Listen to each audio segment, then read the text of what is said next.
Hello and welcome to education therapy. दोस्तों, आज हम वायु दाब के बारे में पढ़ेंगे। चलिए, ये जो टॉपिक है ये यूपी टेट और सी टेट दोनों के लिए इम्पॉर्टेंट है, और यूपी टेट और सी टेट में जो साइंस वर्ग के लोग हैं उनके लिए।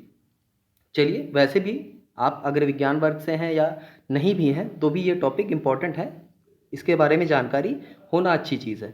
चलिए शुरू करते हैं। सबसे पहले हम जान लेते हैं वायुदाब होता क्या है या दाब क्या होता है। जैसे विज्ञान में हमने दाब पढ़ा है। दाब मतलब जब हम किसी चीज़ को दबाते हैं तो हमें पता है, या कोई हमारे हाथ को पकड़ के दबाता है या कोई गुब्बारा है हम उसको दबाते हैं, तो क्या है, ये एक तरह का दाब है। तो ऐसा ही दाब जो हमारा वायुमंडल है वो हमारे ऊपर या हर वस्तु के ऊपर ऐसा ही कुछ दाब लगाता है। लेकिन वायुमंडल में क्या है, वायु दाब जो है वो जगह के हिसाब से, ऊंचाई के हिसाब से, गहराई के हिसाब से ये बदलता रहता है। ठीक है, चलिए तो सबसे पहले देख लीजिए इसका जो फॉर्मूला होता है। तो जो दाब का फार्मूला होता है वही वायु दाब का भी होता है, क्योंकि दाब है तो जाहिर सी बात है वही होगा। तो वायु दाब बराबर क्या होता है, वायु स्तंभ का भार। यानी वायु स्तंभ का जो भार है, भार किस में हम नापते हैं, हम न्यूटन में नापते हैं। यानी क्या हुआ, जो भार है न्यूटन में, जो बल है वो लगा, वो जितनी मात्रा में लगा, ठीक है, बटे क्षेत्रफल। क्षेत्रफल हम किस में नापते हैं, मीटर स्क्वायर या सेंटीमीटर स्क्वायर, जिसमें भी हम नापते हैं। तो वायु दाब का फॉर्मूला है वायु स्तंभ का भार न्यूटन में बटे क्षेत्रफल, जो कि मीटर स्क्वायर में होता है। यानी सिंपल भाषा में, साधारण भाषा में हम कहते हैं इकाई क्षेत्रफल पर लगने वाला भार या इकाई क्षेत्रफल पे लगने वाला दाब ही, इकाई क्षेत्रफल पर लगने वाला बल या इकाई क्षेत्रफल पर लगने वाला भार ही वायु दाब कहलाता है या दाब कहलाता है। ठीक है, चलिए थोड़ी सी और जानकारी, ये तो फार्मूला था, थोड़ा सा और जानते हैं कि ये जो 76 सेंटीमीटर का कॉन्सेप्ट होता है वो कहाँ से है, वो क्यों आता है, कैसे आता है। देखिए, समुद्र तल पर वायुमंडल का दाब पारे के 76 सेंटीमीटर ऊंचे स्तंभ के दाब के बराबर होता है। यानी समुद्र तल, यानी जो समुद्र तल है हमारा, अगर वहाँ पे हम एक बीकर में या एक टेस्ट ट्यूब होता है, वहाँ पे हम उसमें हम पारा भर लें और उसको उल्टा करके वहाँ पे रखें, ठीक है, तो वो जो पारे का जो ऊंचाई होगी वो 76 सेंटीमीटर की होगी। ठीक है, 76 सेंटीमीटर के ऊपर आने के बाद वो पारा रुक जाएगा। तो वही ऊंचाई को हम जो है प्रमाणिक ऊंचाई कहते हैं। ठीक है, यही दाब हम मेज़रमेंट करने में इस्तेमाल करते हैं। तो समुद्र तल पर जो वायुमंडलीय दाब होता है वो पारे के 76 सेंटीमीटर ऊंचे स्तंभ के बराबर होता है।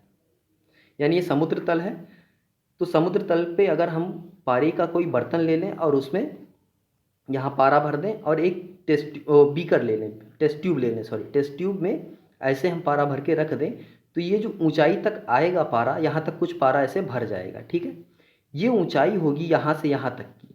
ठीक है, ये जो यहाँ से यहाँ तक की ऊंचाई होगी ये 76 सेंटीमीटर होगी। ठीक है, इसी को कहते हैं वायुमंडलीय, या समुद्र तल से जो वायुमंडल का दाब होता है वो पारे के 76 सेंटीमीटर स्तंभ के बराबर होता है।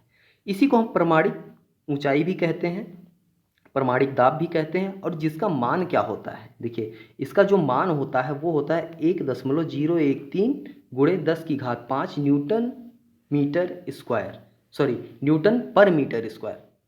क्योंकि जो इकाई है वो फार्मूले के हिसाब से अगर देखेंगे तो न्यूटन और बटे मीटर स्क्वायर, तो यही इकाई यहाँ पे लिखी हुई है, न्यूटन बटे मीटर स्क्वायर।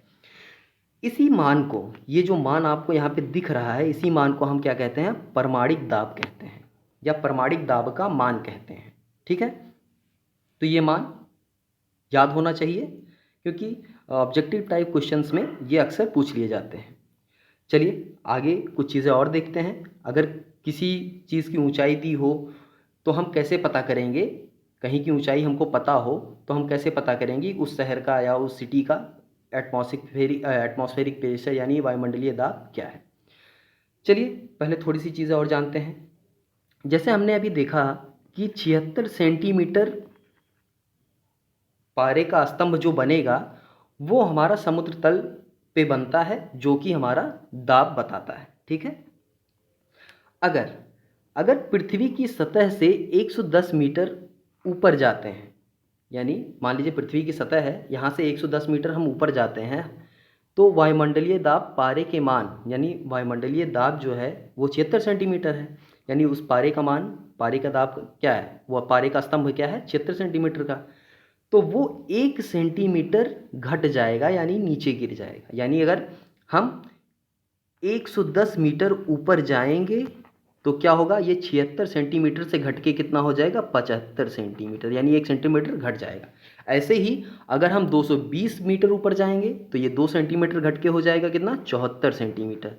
यानी हर 1 सेंटीमीटर ऊपर जाने पे 110 मीटर की ऊंचाई हम ऊपर जाएंगे। ठीक है, उम्मीद है समझे होंगे आप लोग। चलिए, इसी तरह अगर हम 110 मीटर नीचे जाएंगे, यानी पृथ्वी की सतह से 110 मीटर नीचे जाएंगे तो क्या होगा, ये 76 का 77 सेंटीमीटर हो जाएगा। और नीचे जाएंगे 110 मीटर तो 77 का 78 सेंटीमीटर हो जाएगा।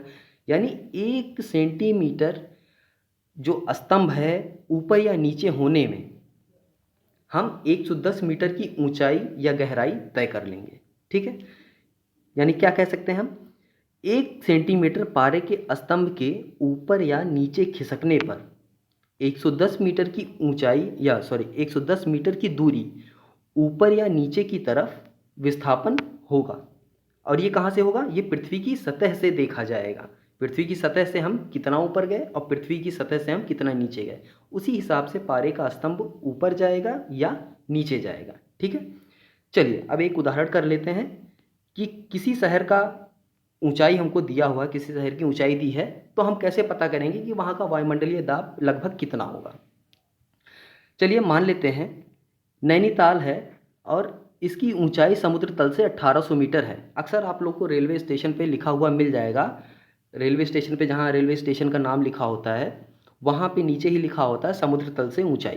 तो अगर आपको समुद्र तल से ऊंचाई पता है तो आप वहाँ का वायुमंडलीय दाब बहुत आराम से पता कर सकते हैं, बस इसी तरीके से जैसे मैं आपको बता रहा हूँ। तो मान लेते हैं कि नैनीताल की ऊंचाई 1800 मीटर है। ठीक है, समुद्र तल से ऊंचाई जो है 1800 मीटर है।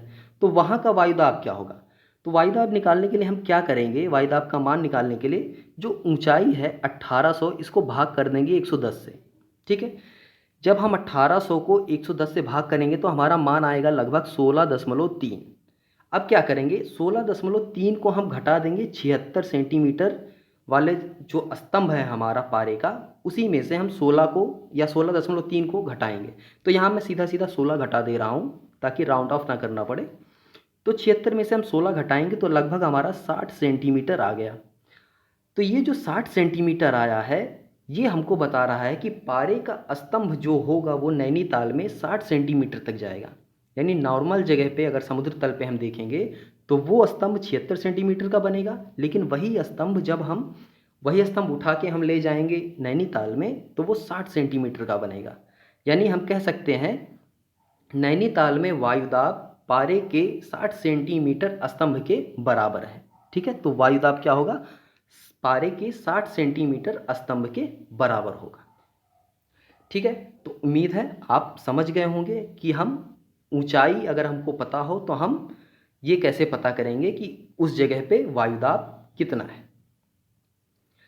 चलिए, तो आज के लिए बस इतना ही। उम्मीद है ये टॉपिक आपको समझ में आया होगा। अगर कहीं कोई डाउट है तो आप कमेंट बॉक्स में बता सकते हैं। चलिए, तो आज के लिए बस इतना ही, मिलते हैं नेक्स्ट वीडियो में, तब तक के लिए धन्यवाद।